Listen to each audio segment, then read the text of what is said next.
Now recently we've talked about the worst hotels on the Las Vegas Strip, we've talked about the best hotels on the Las Vegas Strip, and today we're going to talk about the most overpriced hotels on the Las Vegas Strip. You've been on vacation before and you checked into your room, checked into your hotel, and you're like, oh, this is nice. Then you go around and start exploring and you're like, wait a minute, this hotel is real nice. It's a lot going on around here. This is my type of vibe. Then you look at the prices and realize, wait a minute, you're telling me I could have stayed here for less than what I paid to stay in my hotel? Man, I should have just stayed here. So we're going to help you avoid that scenario today. So without further ado, let's get started.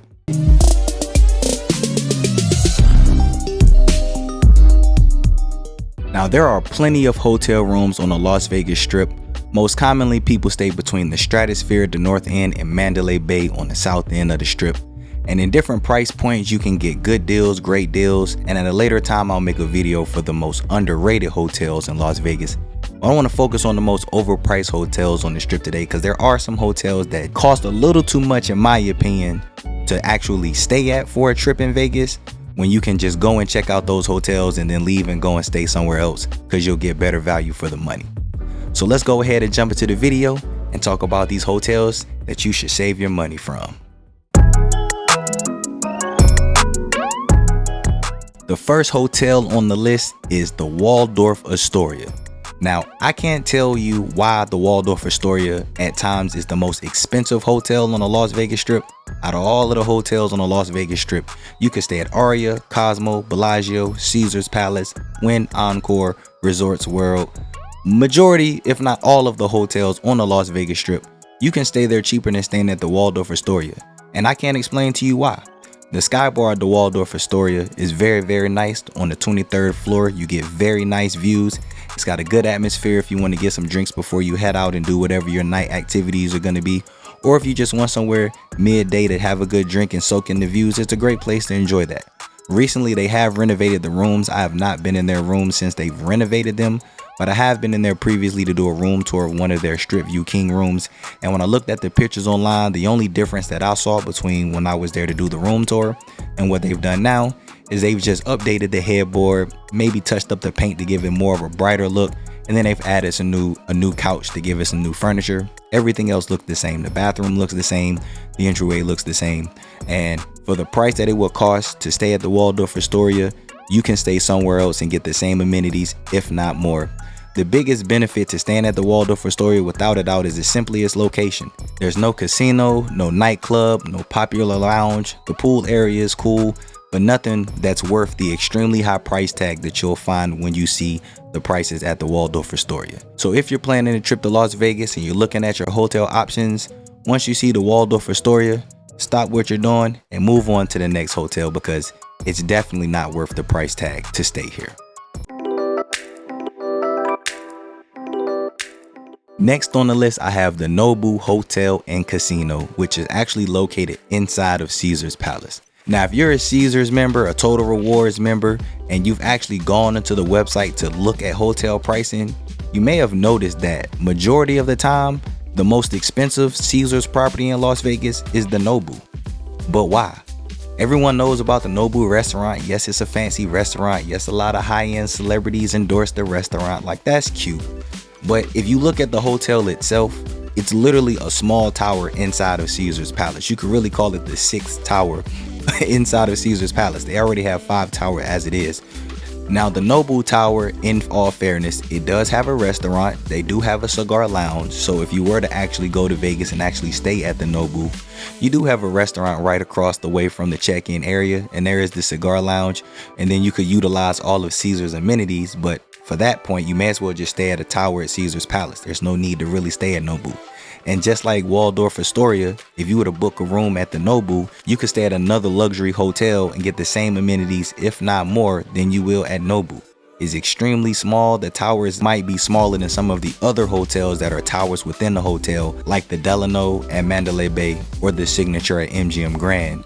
And for what you're getting in the room, for what you'll pay, and for this to be deemed a luxury 5-star hotel, I just think it's comical.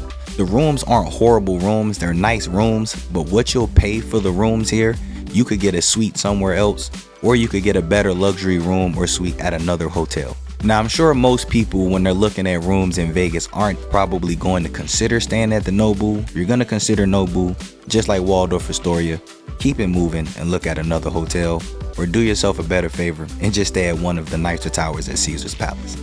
Let's go on and talk about the next overpriced hotel on the Las Vegas Strip.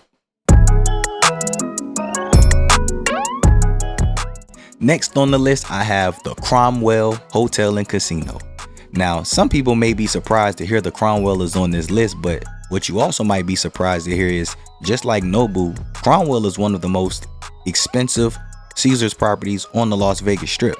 Now, if you go do a quick search for random days during the week or a random weekend stay, go to Caesars website, look at some random dates, and just like Nobu, you'll probably see that Cromwell is one of the most expensive hotels of all of the Caesars portfolio.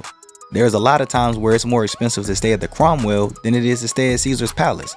And most people who go to Vegas will tell you there is no way they're staying at Cromwell over Caesars Palace.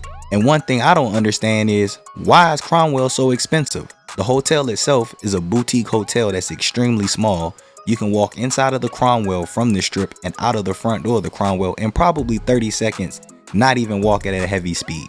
The one thing, in all honesty, if you ask me, that's even keeping the Cromwell relevant is the fact that Dre's nightclub, which is the best hip hop club in all of Las Vegas, is at the hotel. And then you have Dre's After Hours, which is one of the only after hours spots that gives people something to do who want to party late night. That's located at the Cromwell. If it wasn't for Dre's, I don't even think Cromwell would still be of existence. Once the Cromwell reopened after Vegas was shut down because of the demic, they decided to reopen the hotel as a 21 and older hotel to become the first adults only hotel on the Vegas Strip. And I don't know why, but that's no longer a thing. They're no longer a 21 and up hotel. I think they're just doing anything to try to entice people to come and stay there, but it's just not worth the money. If you look at the rooms, I've done a room tour of one of their rooms at the Cromwell, and most people aren't even going to want to stay there. For the price tag to stay at Cromwell, you can certainly stay at some other luxury hotels, or you can stay at better affordable hotels that have better rooms than the room you'll get at the Cromwell. The room has got a distinct color that's only going to attract certain people. But to most people, they're not going to not only want to stay in these rooms, but if they were to stay there, they would realize it's a waste of money because there's not much to do with the hotel aside from the pool and the nightclubs. So just like Waldorf Astoria and just like Nobu, in all honesty, I might even say consider Waldorf Astoria and Nobu. If you're considering staying at the Cromwell, don't waste your money. Stay somewhere else, especially in the Caesars portfolio. It's not worth the money at all.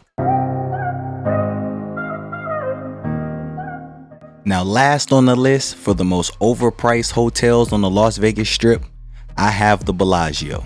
Now, before you Bellagio lovers come and attack me talking about, "Are you crazy? Bellagio is overpriced? Are you serious?" I'm gonna explain to you why, in my opinion, the Bellagio is one of the most overpriced hotels on the Las Vegas Strip. Now, the Bellagio, as we all know, is a massive hotel. It's an iconic hotel. When I look at the Bellagio, it makes me think about a classic car. You know, it's 1970s, 1980s old school cars that back in the 70s and 80s were luxury cars. They were sought out cars. But in 2022, they're not luxury anymore. That's exactly how I look at the Bellagio. Bellagio is a classic hotel. The Bellagio is iconic. It's legendary. It's known for the water show. They've got the shops. They've got the conservatory that everybody loves to go check out. They've got the flower wall at the hotel entrance. All of those things that just make you think of vintage Vegas, a classic Vegas, but it's not top tier modern luxury Vegas anymore. That's how I refer to the Bellagio. Now, just like the Cromwell and Nobu, when you look at the MGM portfolio of hotels, majority of the time the Bellagio is the most expensive MGM property of all of the MGM properties in Las Vegas, and it's truly not worth being the most expensive hotel in the MGM portfolio. A lot of people have talked about the recent remodel that the Bellagio have done in their rooms, and the remodel is really nice. If you're new to this channel, I have a ton of room tours of just about all of the hotels on the Las Vegas Strip, and I'm going to put up on the screen right now a comparison of the old Bellagio room to the new Bellagio room. When you're going to Las Vegas, when you're spending money, you're paying money for not only a nice room, but you're paying for convenience. And when it comes to location, we always use Bellagio as the center of the Las Vegas Strip. So when it comes to a hotel location, Bellagio is the standard because everybody wants to see the water show. If you look at the hotels around the Bellagio, you've got the Cosmopolitan, you have Vdara right behind it, and then you have the Aria 2 hotels down. Now with the new remodel of the Bellagio, they definitely updated the bathroom, so your walk-in shower is massive now. They've updated the countertops and the lighting in the bathroom. And then as you go throughout the room, you'll see that they've updated the wallpaper, they've updated the headboard, they've changed out the furniture and changed up the entertainment area. So it has a nice, more appealing, modern look to it. But for the price point to stay at the Bellagio, you're now losing out on a lot of features that you'll get at the majority of the other hotels. You don't have a soak-in tub or a jacuzzi tub. You don't have a water closet. You don't have floor-to-ceiling windows that go all across the window. You don't have a connectivity panel. There's a lot of features that you get at other luxury hotels in this price point when you actually staying there in the rooms that you don't have at the Bellagio. They had a soak-in tub previously and they took that away. And at the greater majority of the other luxury hotels on the Las Vegas Strip, these are standard amenities that you're gonna get in a base room at a luxury hotel. The dining options at the Bellagio, the greater majority of them are going to be high-end, upscale, fine dining restaurants, which is cool and makes sense because the Bellagio is a 5-star resort, it's a luxury hotel. But the problem is when you look at other hotels on the Las Vegas Strip that are competitors to the Bellagio, you can look right next door at the Cosmopolitan and Caesar's Palace. They both have fine dining restaurants, but they also have restaurants that are more in the affordable price range. They also both have food courts. So people who might want to stay at high-end hotels but might not want to do fine dining, they have more options if they don't want to just do fine dining at these other properties than they do at the Bellagio. So yes, there's a lot of things that you can explore at the Bellagio, but for the price to actually stay at the Bellagio, you'll be better off actually staying at a hotel at the Cosmopolitan, at the Aria, maybe even at Caesar's Palace. Or if you ask me in my honest opinion, I would just say stay at the Vdara, and then it's connected to the Bellagio. You can just walk right into the Bellagio and sightsee and explore to get your money worth for an actual stay. The Bellagio is an iconic hotel and people are going to always want to explore the Bellagio, but it's one thing to go to Vegas and explore a hotel. It's another thing to go to Las Vegas and actually pay to stay at a hotel and not get the money's worth when it comes to your room and everything surrounding the Bellagio. A lot of people are probably going to disagree, and that's perfectly fine. But you ultimately have to look at what you're paying for in the room and what you're getting out of the hotel in general. And as you will get a lot of value of staying in the Bellagio, there's just so many better options for less that you can get that are right there close to the Bellagio, which is why I have the Bellagio as one of the most overpriced hotels on the Las Vegas Strip.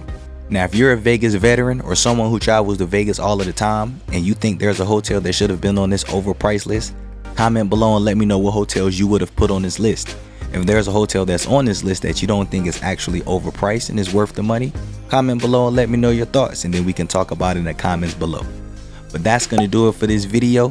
If you all enjoyed the video, make sure to hit the like button, subscribe if you're new, and as always, thanks for watching.